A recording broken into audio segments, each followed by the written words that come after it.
রাস্তায় তখন বারুদের গন্ধ, আকাশে টিয়ার গ্যাসের ধোঁয়া, চারপাশে গুলির শব্দ আর মানুষের স্লোগানের হুঙ্কারে জাগ্রত হয়ে উঠেছিল উত্তরার সব শ্রেণীর মানুষ। রাজপথ হয়ে উঠেছিল একতাবদ্ধ অধিকার আদায়ের মঞ্চ, যে মঞ্চের নায়ক উত্তরার বিভিন্ন বয়সী বিপ্লবী জনসাধারণ, যা আজও জনসাধারণের স্মৃতিতে জায়গা করে নিয়েছে।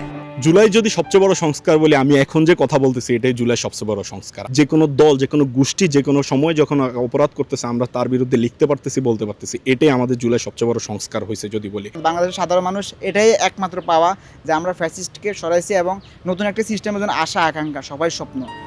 রাজধানীর বিভিন্ন পয়েন্টে পয়েন্টে যখন আন্দোলনের দাবানলে গর্জে উঠেছিল রাজধানীবাসী, তখন উত্তরায় আন্দোলন মোড় নেয় অন্যদিকে। আন্দোলনকে গতিশীল করতে পাশে এসে দাঁড়ায় শিক্ষার্থী থেকে শুরু করে সব শ্রেণী পেশার মানুষ।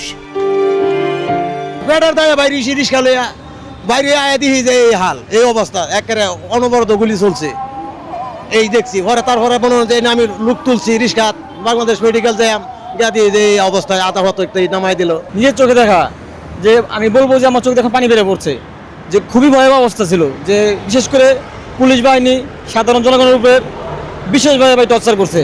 উত্তরার সেই রাজপথ আজ শান্ত, কিন্তু বছর পেরিয়ে আজও এই এলাকার মানুষের মনে গেঁথে আছে সেই ভয়ঙ্কর দিনগুলোর স্মৃতি। মামদুহা রাইসা, জাগো নিউজ।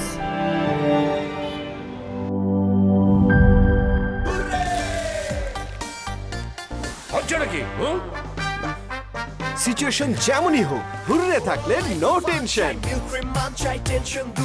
মিল্ক ক্রিম আর এক্সাইটিং ফ্রুট ফ্লেভারে তৈরি হুররে ওয়েফারের মাঞ্চি টেস্টে আপনিও বলবেন টেনশন দূর রে, হয়ে যাক হুররে।